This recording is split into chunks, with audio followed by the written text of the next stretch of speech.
있습니다. 자, 우리가 잠언서 주일날 오후 시간마다 보고 있는데 오늘은 약간 좀 뭐라 그럴까요? 도발적인 좀 어려운 질문을 썼죠. 가난은 죄라고 할 수 있는가? 가난이 죄면 제가 누구보다 큰 죄인이라는 것을 제가 느낍니다. 그죠? 우리가 참 죄인이구나 하는 생각이 들겠죠. 오늘은 잠언서에서 나오는 가난과 부에 대한 것들을 한번 살펴보려고 합니다. 여러분들 개미와 배짱이 얘기 아시죠? 어렸을 때 많이 들었어요. 여름 한철 이 더운 날 개미는 열심히 모으고 배짱이는 옆에서 이렇게 바이올린 치고 놀고 있다가 겨울 되니까 개미 집에 가서 먹을 걸 얻으러 갔다, 이런 얘기 많이 들어보셨잖아요. 또 근데 요즘은 세상이 바뀌어서 바이올린 치는 배짱이는 음반 내서 아이돌이 돼서 성공하고, 개미는 저렇게 모아가지고 집 사오려 했는데 인플레이션 생기고 부동산 올라가고 그래가지고 어려워졌다, 뭐 이런 얘기를 우스갯소리로 하는 사람도 있어요. 근데 이 개미와 배짱이 얘기, 성경에도 게으른 자들에게 개미에게 가서 배우라고 그러잖아요. 저렇게 하신 말씀의 뜻이 있겠죠. 저런 말씀들의 뜻은 부지런해야 된다, 그러면 복을 받는다, 이런 일반적인 원리들을 얘기해 주는 것 같아요. 그 미국에 유명한 부자가 있는데 빌 게이츠라고, 이 사람이 뭐 하는 사람인지 몰라도 컴퓨터 키면 띵띵띵띵 하면서 소리가 나면서 뭐 이렇게 컴퓨터 켜지지 않습니까? 그 프로그램을 만든 회사의 주인이에요. 주인, 주주라고 해야 되나, 대주주라고 할 수 있는데 창업자입니다. 마이크로소프트 창업자 되는 이 사람의 재산이 165조가 된대요. 제가 물음표를 써놓은 이유는 저 사람도 모르고 저도 모르고 아무도 저 사람의 재산이 얼마인지 몰라요. 왜? 하루에 막 늘었다 줄었다 막 이러니까. 주가가 오르면 더 오르고 주가가 떨어지면 떨어지고 그러겠죠. 우리는 만약에 주식 투자를 했는데 하루에 100만 원 빠지고 그러면 막 속상할 거 아니에요. 저 사람은 하루에 돈이 뭐 한 1000억 빠졌다가 어느 날은 뭐 2000억 벌었다, 막 이렇게 출렁출렁 거려요. 그런 사람들이에요. 이 사람이 23년에 누적 기부액이 47조 원에 달했대요. 꽤 많이 기부를 했죠. 대단한 사람이에요.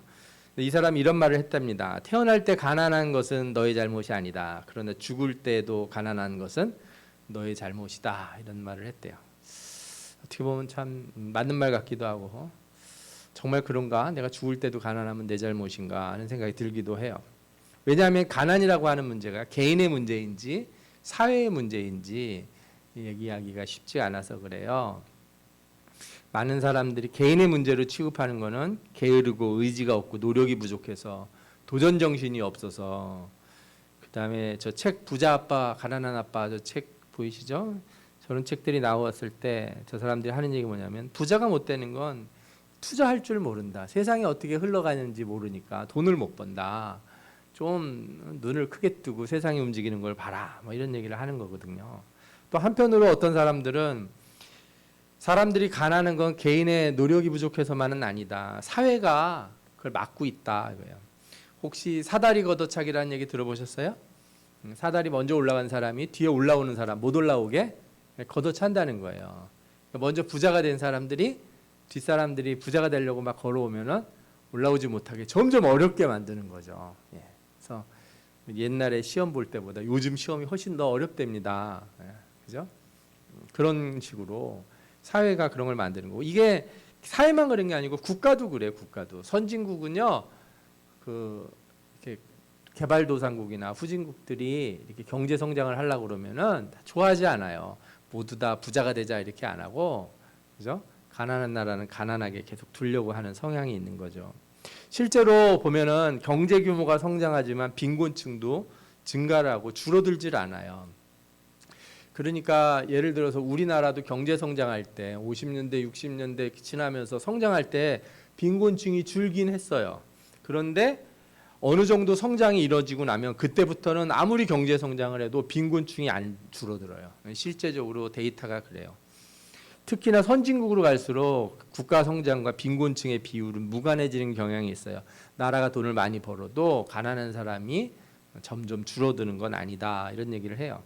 이유가 여러 가지가 있는데, 경제가 성장해도 가계 소득이 비례해서 늘지 않아요. 무슨 얘기냐면 나라가 아무리 돈을 벌어도 또 기업들이 뭐라 그럴까 부자가 돼도 월급이 그렇게 늘지 않는다는 거예요. 이거는 제 얘기가 아니고 1970년대부터 미국에 있는 기업들 가계소득 비교한 표를 보면 다 나와요. 우리나라도 비슷하고요. 또 돈을 많이 벌면 그때부터 어떤 일이 생기냐면 돈 있는 사람은 돈을 벌어줘요. 그런 걸 금융자본소득이라고 그러죠. 우리가 이제 이자 같은 거 받는다든지 주식 투자를 하면 배당금을 받는다든지 이런 일이 있는데 돈이 없으면 이 금융자본소득이 없기 때문에 이렇게 부가 늘어나는 속도가 현저히 작죠. 그래서 그런 이유들로 경제 규모가 성장하지만 빈곤층이 줄어들지 않는다는 거예요. 똑같이 올라가지 않는다는 거예요. 그래서 이 세상에 쉽게 없어지지 않는 것들이 있어요. 뭔지 아십니까? 저는 바퀴벌레, 무좀, 가난이라고 생각해요. 역사적으로 항상 있어왔고 사람들이 쉽게 답을 못 내요. 답을 내도 가난은 없애고 싶어 한다고 말하지만 사실은 가난을 없애고 싶어 하지 않아요. 왜? 차이가 있어야 사람들이 살만하거든요. 여러분들 모두가 다 똑같은 차 타고 다니고 모두가 똑같은 평형에 똑같은 집에서 살고 모두가 똑같은 옷을 입고 똑같은 재산을 가지고 있으면 행복할까요? 여러분들은 행복하셔야죠. 예수 믿는 사람들 행복해야 되는데 많은 경우 행복해하지 않아요. 왜? 그래도 내가 저 사람보다 좀 잘 살고 저 사람보다 조금 더 좋고 그런 걸 원하지 모두가 다 똑같으면 공산주의라고 생각하고 아주 싫어해요. 그래서 가난이라고 하는 게 원천적으로 없어지지는 않는 인간의 내면에 뭐가 있는 것 같아요. 오늘은 제가 뭐 이런 철학적이고 인문학적인 얘기를 드리고 싶은 건 아니고 성경에서 뭐라고 얘기하는지를 좀 살펴보려고 그래요. 성경 말씀을 통해서 가난이 뭐라고 돼 있는지 한번 읽어봤으면 좋겠어요. 먼저 이 사람들에게 가난이라고 생긴 거, 우리가 만약에 죄를 안 짓고 에덴 동산에 살았으면 아무도 이런 걸로 걱정하지 않았을 거예요. 그죠? 누가 더 좋은 거 가졌는지, 누가 좋은 집에 사는지 걱정 없었을 거예요. 뭐 다 벗고 다니니까 뭔 상관이 있겠습니까? 그런데 죄가 들어온 뒤로 우리에게 형벌이 주어지는데 그 벌이 뭐예요? 땀 흘리고 노동을 해야 된다는 거예요. 땀 흘리고 노동해야 된다는 건 노동을 안 하면은 가난해진다. 이런 게 내포가 돼 있는 거죠. 그래서 이 세상은 절대로 만만하지가 않아요. 땀 흘리지 않고 가만히 있어서는 살아갈 수가 없고 그 정도에 따라서 불균형이 발생하기 시작하는 거죠. 그리고 또 창세기를 보면요. 가인과 아벨이 나오는데 둘이 뭐가 다릅니까? 직업이 달라요. 직업이 다르면 아벨이 양을 한 마리 가져와서 가인한테 농사 졌으니까 나한테 쌀 좀 줘. 그러면 양 한 마리에 한 가마니를 바꿔야 되나요? 양 두 마리에 한 가마니를 바꿔야 되나요? 때에 따라 다르겠죠. 교환 비율이. 그러니까 저것만 봐도 직업이 생겼고 물물 교환하는 경제 구조가 생겼다. 이런 거를 쉽게 추측할 수가 있어요. 성경에 많은 직업이 있는 사람들의 이름들이 창세기 초반에 막 나오는데 그런 게 다 뭐예요? 사회가 분화되고 직업이 생기고 그리고 그 가운데 경제 활동이 생겼다라는 것을 우리가 추측할 수 있게 해주는 것들이죠. 그런데 이렇게 사람들이 일하고 각자 산업에서 종사하면서 돈을 벌고 이제 뭔가를 벌었죠. 그러면서 어떻게 돼요? 가난이라는 게 이 땅에 생겨나게 돼요. 누군가는 농사를 졌지만 홍수가 나서 거둘 게 없는 사람도 있고 누구는 양을 길렀는데 늑대가 와서 다 잡아가가지고 그죠? 양을 다 잃어버리는 수도 있는 거고 뭐 여러 가지 일들이 있잖아요. 집에 불이 나기도 하고 여러 가지 일들이 있으니까 부자도 생기고 가난한 사람도 생기고 그러는 거죠. 신명기 15장 11절을 보면 이렇게 나옵니다. 땅에는 언제든지 가난한 자가 그치지 아니하겠으므로 하나님이 하신 말씀이 그래요. 이 불균형이라는 건 없어지지 않는다. 언제까지? 주님 오시는 날까지. 우리가 살아가는 동안 예수님 오시는 날 전에는 이런 불균형이라는 게 없어지지 않을 거다라는 걸 알 수 있어요. 그러나 하나님께서 뭐라 그랬어요? 내가 내게 명령하여 이르노니 너는 반드시 이 땅 안에 내 형제 중 곤란한 자와 궁핍한 자에게 내 손을 펼칠지라. 이 불균형이라는 건 없어지지 않지만 너희들이 잘 케어하면은 잘 다루면은 잘 해결하고 나누면 할 수 있을 것이다. 그러니까 가난이라고 하는 건 한 사람의 문제가 아니라 하나님께서는 우리 모두가 나눠져야 될 짐이다 이렇게 말씀하셨다는 거예요. 그럼에도 불구하고 가난의 문제 해결이 모든 일의 최우선은 또 아닌 것 같아요. 예수님이 이런 말씀을 하셨어요. 가난한 자들은 항상 너희와 함께 있으니 아무 때라도 원하는 대로 도울 수 있거니와 나는 너희와 항상 함께 있지 아니하리라. 이 말을 해석할 때 주의하셔야 되는데요. 교회는 사회 문제 해결이 핵심은 아니에요. 교회라고 하는 거 신앙생활의 핵심이 뭐냐? 착한 일 많이 하고 많이 도와주고 나눠주는 선을 행하는 게 교회의 존재의 목적이냐 이렇게 물어보면 저는 아니라고 말하고 싶어요. 교회의 존재의 목적은 뭐예요? 하나님께 영광을 돌리고 하나님께 예배하는 게 먼저예요. 그래서 만약에 예수 그리스도가 없으면 우리는 시민단체랑 다를 바 없죠. 잘해봐야 NGO 되는 거예요. 무슨 기아 대책 뭐 이런 것처럼 그죠? 가난한 사람 돕는 기구 같은 정도가 되는 거예요. 예수 그리스도를 믿고 예수 그리스도에게 예배하는 게 먼저고 가난한 자들은 항상 있으니까 너희가 나에게 와서 예배드리고 먼저 그리고 나서 그들을 도와라. 이 말이 거북하신 분들은 한번 성경을 다시 잘 읽고 우리가 하나님 앞에 예배하는 자가 먼저라는 것을 먼저 깨달으시면 좋을 것 같아요. 그래서 남을 돕더라도요. 예수 그리스도를 전하는 게 동반돼야 돼요. 예수는 한마디도 말 못하고 돕기만 하는 건 소용없어요. 저는 북한에 우리나라가 막 도와주고 옛날에 교회가 도와주고 그러는데 전도도 못하는데 복음 하나 전하지 못하면서 돕기만 하면 되냐. 그분들도 나름의 기도를 열심히 하고 나름의 이유가 있겠죠. 근데 제 개인적인 신앙은 죽는 한이 있더라도 복음은 전하고 그렇죠? 뭘 돕더라도 도와야 되지 않나. 이런 생각을 좀 해보게 됩니다. 하나님은 가난한 자나 부유한 자를 모두 지으셨다 이렇게 얘기했어요. 가난한 자와 부한 자가 함께 살거니와 그 모두를 지으신 이는 여호와시니라. 지난주에도 읽었던 말씀이에요. 그런데 잘 보시면 가난과 부유함의 문제가 아니고 가난한 자와 부유한 자 모두를 지었다는 거예요. 사람이 그런 거죠. 그러니까 이거는 가난과 부유한 문제를 따지기 전에 가난한 자와 부유한 자의 삶의 태도의 문제를 먼저 우리가 살펴봐야 돼요.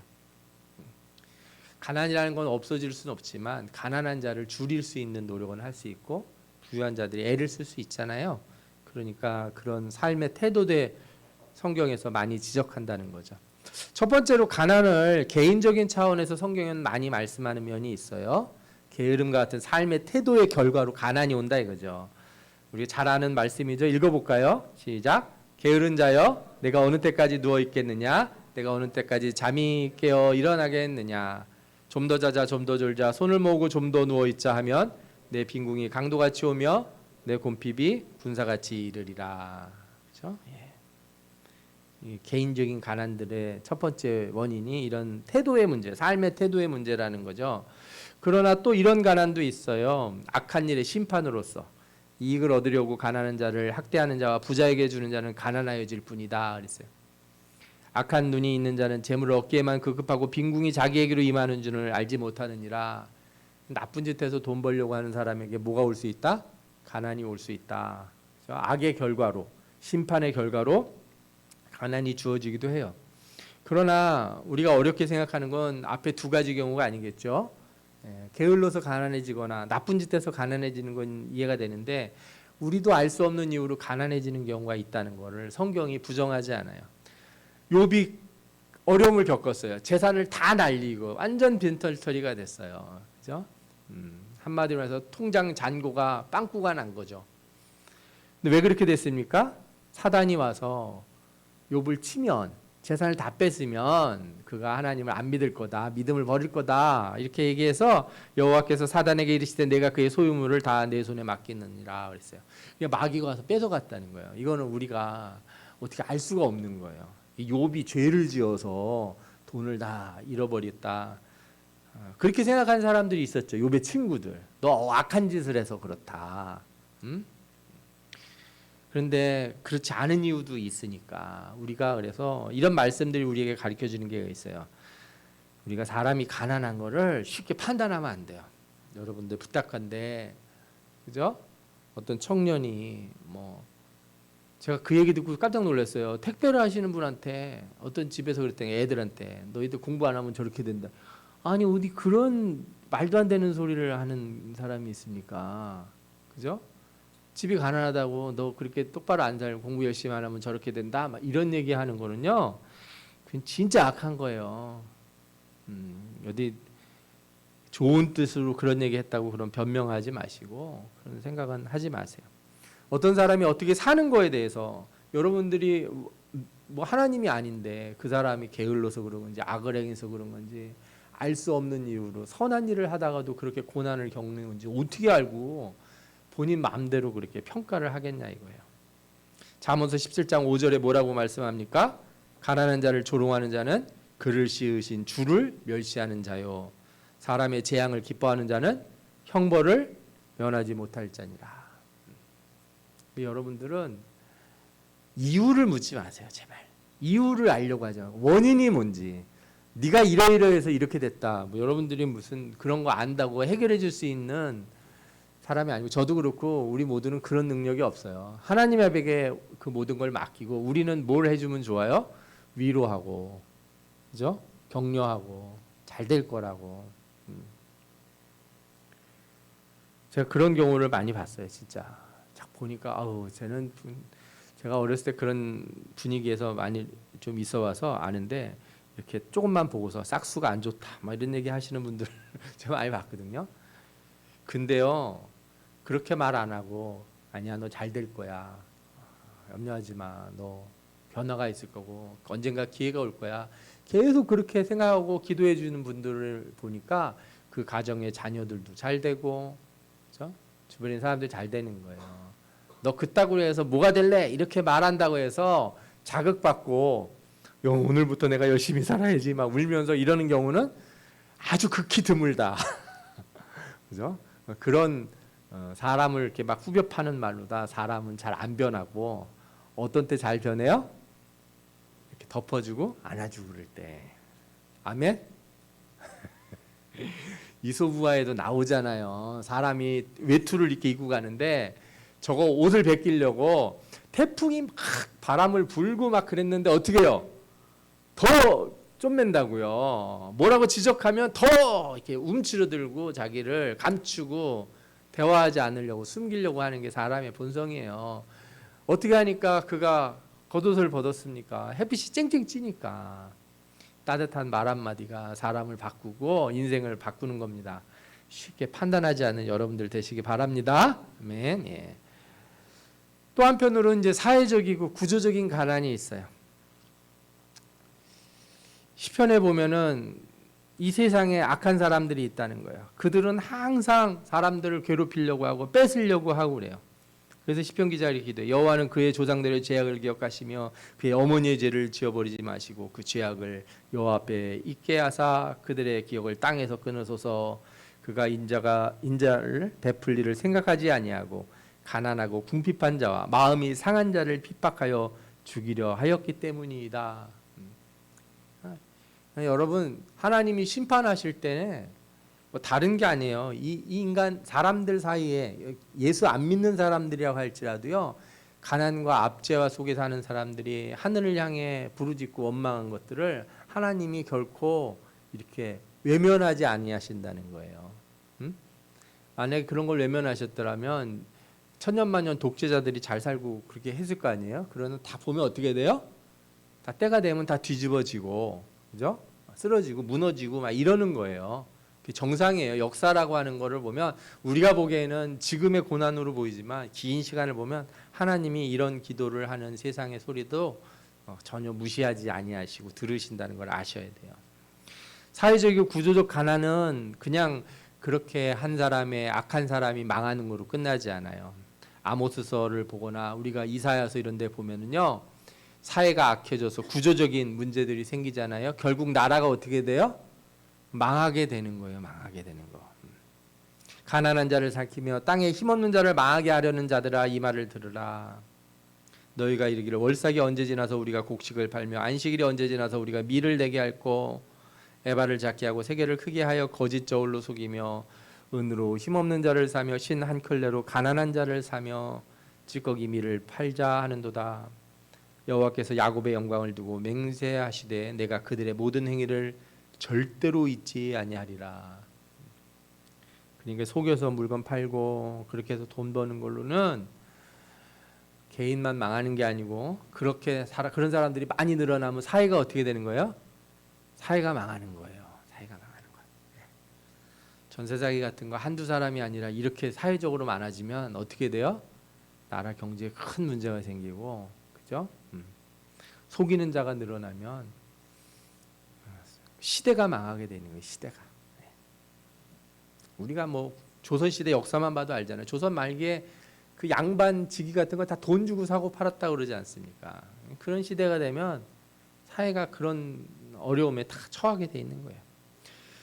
성경에는 이런 말씀들이 있지만 제가 여러분들에게 드리고 싶은 얘기는 이거예요. 가난이라고 하는 게 단순하지가 않아요. 한 개인의 문제인지 어떤 하나님의 섭리로 특별한 일이 있는 건지 또 이게 사회적인 문제인지 여러 가지가 복합적으로 있어요. 개인의 성향과 의지에도 이 사람이 태어날 때부터 그런 성향을 가진 건 아닌데 태어나고 났더니 내가 아무리 열심히 해도 이 사회에서 살아갈 수가 없다는 걸 느끼면 좌절감을 받잖아요. 그럼 자신의 의지도 꺾이는 거예요. 또 태어났는데 우리 집이 부자인지 가난한지 부모가 공부를 많이 했는지 안 했는지도 다 연관성을 가져요. 그러니까 한 사람이 너는 의지가 없다 이렇게 쉽게 말씀하지 마세요. 부잣집에서 공부 잘하는 애들 나오는 이유 중에 하나가 그거예요. 그렇게 할 만큼 환경이 되니까. 또 아프리카 애들은 왜들 제대로 이렇게 공부를 열심히 안 하고 이렇게 노력 안 하나 이런 소리도 하지 마세요. 우리는 좋은 나라에 태어난 거잖아요. 아닙니다. 우리도 힘들었습니다. 그래도 우리가 나은 점이 뭐가 있었겠죠. 아프리카는요 왜 경제 발전이 안 되냐 그랬더니 제가 논문을 어제도 하나 읽어봤는데 부족들끼리 그렇게 싸운대요. 그리고 나라 국경을 전부 유럽에 있는 뭐 영국, 프랑스, 뭐 독일 뭐 이런 나라들이 지들 멋대로 국경을 그려놔 가지고 같은 부족끼리 모여서 나라를 형성할 수가 없는 거예요. 그러니까 자기들끼리 이렇게 싸울 수밖에 없는 구조를 다 그려놓은 거죠. 이런 얘기 하게 되면 진짜 한도 끝도 없는데 제가 드리고 싶은 얘기는 뭐예요?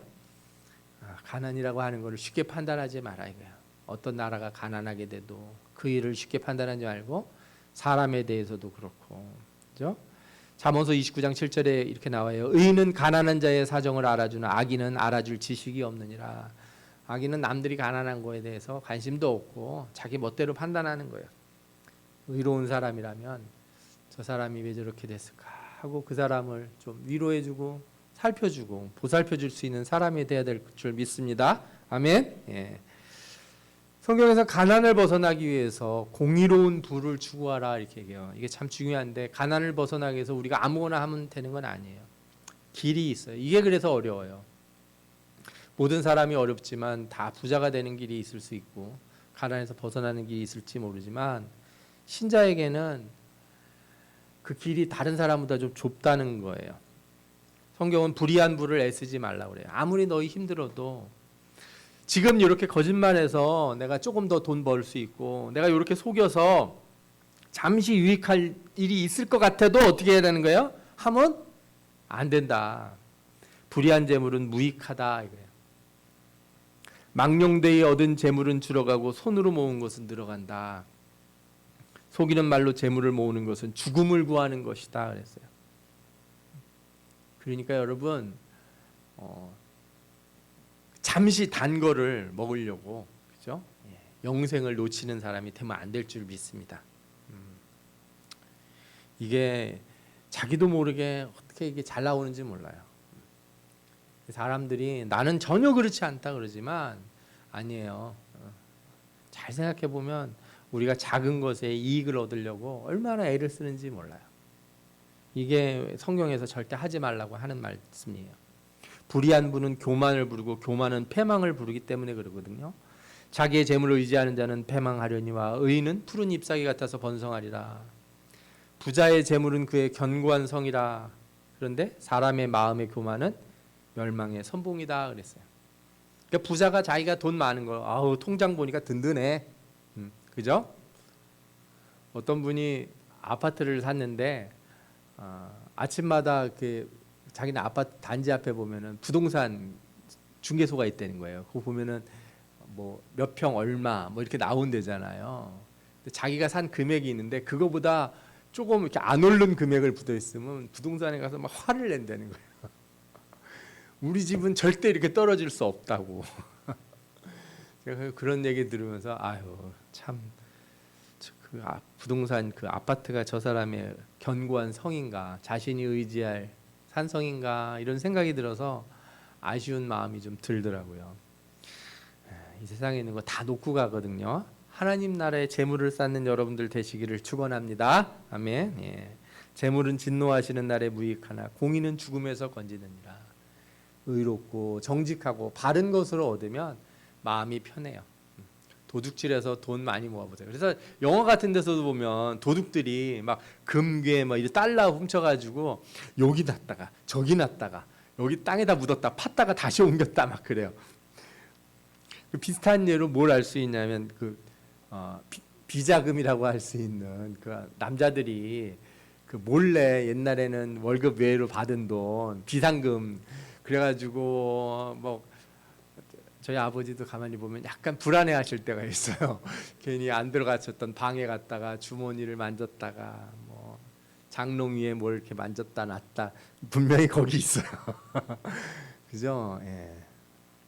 그러니까 뭐 그런 거는 사실은 애교로 볼 수 있는데 악하게 얻은 재물을 가진 사람들은 불안해서 살 수가 없어요. 옆에 막 이렇게 등치 큰 그죠? 경호원들 데리고 다니고 저 스위스 어딘가 막 갖다 놓고 그런다고 그러잖아요. 뭐 그렇게 불안하게 사는지 모르겠어요. 그래서 우리는 어떻게 해야 돼요? 공의로운 부를 추구해야 돼요. 올바른 부를 추구하기 위해서 지혜를 구해야 돼요. 부자 되기에 애쓰지 말고 내 사사로운 지혜를 버릴지어다 그랬어요. 세 번역에 뭐라고 나오냐면 부자가 되려고 애쓰지 말고 그런 생각을 끊어버릴 슬기를 가져라 그랬어요. 부는 열심히 살다 보면 오는 것이지 내가 추구해야 될 목표는 아니에요. 신자에게는 좀 그렇게 말씀드리고 싶어요. 거부가 되는 게 목표가 아니고 나는 많이 쌓은 돈으로 뭘 하려고 하는 게 목표가 돼야 되죠. 아까 빌 게이츠처럼 그죠? 160 몇 조인가 이렇게 가지고 있어 그렇게 돈을 모으는 게 목표가 아니라 나는 세상에서 제일 11조를 많이 하는 사람이 되고 싶다. 아니면 나는 세상에서 제일 기부를 많이 하는 사람이 되고 싶다. 이런 목표를 가지는 게 그게 부유하려고 하는 목표에 보다 훨씬 나은 거예요. 그죠? 예. 그러니까 이 재물 이런 거에 너무 목표를 삼으면 안 돼. 물질적인 것에 목표를 사는 게 아니라 나는 물질을 어떻게 쓰고 다스릴 사람이 되어야 되겠다 하는 목표를 세우시고 기도하면 하나님께서 지혜를 주셔서 그런 재물을 다스릴 수 있는 사람이 되게 해주실 줄 믿습니다. 아멘. 예. 그래서 공의로운 소득을 추구하라는 말씀이 성경에 많아요. 적은 소득이 공의를 겸하면 많은 소득이 불의를 겸한 것보다 낫다. 월급 조금 벌어도 그죠? 예. 있어야죠. 어디 가서 일을 했는데 돈은 많이 줘요. 알고 봤더니 보이스피싱하는 곳에 가서 일을 해. 어디 가서 일을 했는데 막 부동산 사기하는 그런 거 하는 데 가서 일을 해서 돈을 많이 벌었다. 월급 많이 탔다. 그거는 결코 좋은 일이라고 할 수 없잖아요. 그죠? 예. 가난하여도 성실하게 행하는 자는 입술이 패역하고 미련한 자보다 낫다 그랬어요. 저는 하나도 안 부럽습니다. 돈 많고 거짓되게 사는 사람들이 부럽지 않아요. 예. 그런 노래가 있더라고요. 나는 부럽지가 않아. 하나도 부럽지가 않아. 뭐 이렇게 부르는 노래가 있어요. 어떤 가수가 그죠? 예. 네가 돈이 아무리 많아도 나는 하나도 안 부럽다. 뭐 이런 노래를 부르는데 악하게 부자가 된 사람들을 부러워하지 않기 바랍니다. 아멘. 예. 또 잠언 24장 23절에 뭐라고 나와요? 한결같지 않은 저울추는 여호와께서 미워하시는 거요. 속이는 저울은 좋지 못한 것이다. 그랬어요. 옛날에 시장에 가면 참깨 대박 있잖아요. 이렇게. 근데 밑에를 약간 높여가지고 그죠? 예. 그렇게 파는 사람들 누가 그러시더라고요. 참기름이 이름이 참기름 아닙니까? 근데 진짜 참기름, 진짜 참기름. 시골에서 할머니가 갓 짠해 주신 진짜 참기름. 얼마나 참기름이 가짜 기름이 많아. 가짜 참기름이 많으면 이름도 웃기죠. 가짜 참기름. 그죠? 오직하면 그렇게 하겠어요. 저울 속이고 지금도 어느 횟집에 가면 막 이렇게 물고기 이게 광어 뭐 우럭 이런 거 하는데 무게를 막 속여가지고 가끔 나오잖아요 뉴스 같은데 사람들 안 가려고 그러고 절대 그런 것은 우리 성도들은 하지 않아야겠죠. 하나님이 그렇게 해서 번 돈으로 헌금하고 11조하는 거 전혀 원하시지 않으니까 공의로운 소득을 추구하는 우리 모두가 돼야 될 줄 믿습니다. 아멘. 공의로운 부를 추구하면 어떤 복이 오냐? 평안을 얻는다 그랬어요. 여호와께서 악인의 영혼은 줄이지 않게 하시나 의인의 영혼은 줄이지 않게 하시나 악인의 소욕은 물리치시느니라 그랬어요. 가산이 적어도 여호와를 경외하는 것이 크게 부하고 번뇌하는 것보다 낫다. 여호와께서 주시는 복은 사람을 부하게 하고 근심을 겸하여 주지 아니하시다 그랬어요. 하나님이 주신 복은 어떻다고요? 걱정거리가 없다. 그죠? 여러분들 부자가 될수록 마음이 평안한 그런 부를 축복받으시기 바랍니다. 아멘. 예. 또 부한 다음에 뭘 할지를 생각하라고 그랬잖아요. 아까 말씀드린 것처럼 성경에도 나오는데 흩어 구제하여도 더욱 부하게 되는 일이 있나니 과도히 아껴도 가난하게 될 뿐이라 그랬어요. 나눠줘도 부자가 되는 사람은 다 부자가 되는 거예요. 괜히 그냥 10원 하나 아끼고 남 주는 거 덜덜 떠는 것보다 여러분들이 좀 그런 분들이 되면 좋겠어요. 교회에서 여러분들 이거 잘 들으세요. 뭐 나는 잘 못 받아들이겠다 그러면 뭐 안 들으셔도 되겠지만 믿음으로 들으면 은혜가 될 줄 믿습니다. 아멘. 교회에서 뭔가 할 때도 내가 믿음으로 하는 게 참 좋아요. 내가 뭔가를 교회 와서 수고를 하고 그럴 때도 하나님을 보고 해야죠. 그렇게 하지 않고 뭐 나의 이름을 위해서 아니면 뭐 이것도 다 또 청구하면 나오고 이렇게 막 생각하고 하는 것보다 자신이 기쁨으로 할 때 다 은혜가 되는 거거든요. 그런 교회가 저는 참 좋은 교회라고 그래요. 생각해요. 뭐 어떤 분들이 뭘 해다 놔도 목사님이 잘 모르게 해다 놓는 교회가 좋은 교회 아닐까 싶어요. 감사하고 하나님이 더 아시니까. 또 그건 나중에 목사님 못 알았다고 섭섭해하지 마시고요. 나중에 알게 되면 제가 얼마나 기도를 하겠습니까? 그죠? 또 여러분들 성경에 뭐 구제를 좋아하는 자는 풍족하여질 것이요 남을 윤택하게 하는 자는 자기도 윤택하여지리라 그랬잖아요. 하다못해 뭐 큰 거 아니에요. 우리 저 권사님처럼 뭐 빵 하나 만들어도 옆집에 나눠주고, 그죠? 부침개 하나에도 나눠주고, 우리 성경 목사님 같은 빌라에 있는 분들하고 참 많이 나누고 모이고 이렇게 한다는데 참 아름다운 모습이에요. 여러분들이 있는 아파트, 여러분들이 있는 빌라는 여러분들 때문에 복이 아주 넘칠 줄 믿습니다. 아멘. 그 집이 거기 살아서 너무 좋다 우리 빌라는. 그래서 내가 이 빌라 이사 가고 싶지가 않아. 왜? 그 몇 동에 있는 그 권사님 때문에 나는 너무 좋아. 이런 얘기가 나올 수 있도록 여러분들이 선을 행하시기를 축원합니다. 가난한 자를 구제하는 자는 궁핍하지 아니하려니와 못 본치 않은 자에게는 저주가 크니라. 성경이 아주 그냥 험하게도 말씀하셨잖아요, 그죠? 못 본치 하지 말고 돕는 사람들이 되기를 바래요. 그럼에도 불구하고 우리가 항상 부한 것만 구하는 것은 그것이 꼭 옳은 기도는 아닌지 모르겠어요. 왜냐하면 부한 것도 가난한 것도 우리를 다 시험 들게 할 때가 있어서 그래요. 그래서 아주 지혜로운 기도가 성경에 나오죠. 우리가 오늘 읽었습니다. 나에게 하나님 주실 게 있습니다. 헛된 것과 거짓말을 내게서 멀리 하옵시고 나를 가난하게도 마옵시고 부하게도 마옵시고 필요한 양식으로 나를 먹이시옵소서. 주기도문에도 뭐라고 나옵니까? 일용할 양식을 주옵시고 한 10년치 100년치 달라고 안 하시고 꼭 어떻게 기도하게 돼 있어요? 일용할 양식, 오늘의 필요한 양식을 주옵소서. 미리 여러분들 아무리 먹어도 내일 되면 배고프잖아요. 오늘 아무리 놀아도 내일 되면 심심하다고요. 미리 못하는 것들 많이 있어요. 우리가 부하려고 하다 보면 이렇게 유혹에 넘어가기 쉬워요. 그러니까 하나님 나를 가난하게도 마시고 부하게도 마시옵소서. 그래서 없어서 하나님 모른다고 하지 않게 해주시고 또 많이 가져서 교만해서 하나님 이름 그죠? 더럽히는 자가 되지 않게 하여 주옵소서. 우리가 항상 지혜로운 기도하고, 그죠? 다스릴 수 있는, 부유함이 먼저가 아니라 내가 부를 다스릴 수 있는 능력과, 그죠? 지혜를 갖는 게 먼저라고 생각하셔서, 특히 청년들, 여러분들이 다스릴 수 있는 능력이 되면 부는 따라오게 돼 있어요. 돈은요, 주인을 항상 찾아다녀요. 주인을 찾는데 어떤 주인을 찾아요? 지혜로운 주인을 찾아요. 지혜롭지 못한 주인한테 간 돈들은요, 이 주인은 지혜롭지 못하구나 그러면 어떻게 해요? 다 떠나요. 주인을 망치고 주인을 곤란하게 만들고 그 집을 망하게 하고 떠날 수도 있어요. 그러니까 돈을 구하기 전에, 부를 구하기 전에 뭐부터 구해야 돼요? 그 돈과, 그죠? 부를 다스릴 수 있는 능력. 걔네들은 노예야. 내한테 오면 노예가 되는 거예요. 걔들을 잘 다스릴 수 있는 능력을 하나님 앞에 구하시면 하나님께서 충만하게 부어주실 줄 믿습니다. 아멘. 예. 결론을 좀 말씀드릴까요? 우리는 어떻게 해야 되는가? 부유함과 가난함이 있는데 정리해 보면 이렇게 말씀드릴 수 있어요.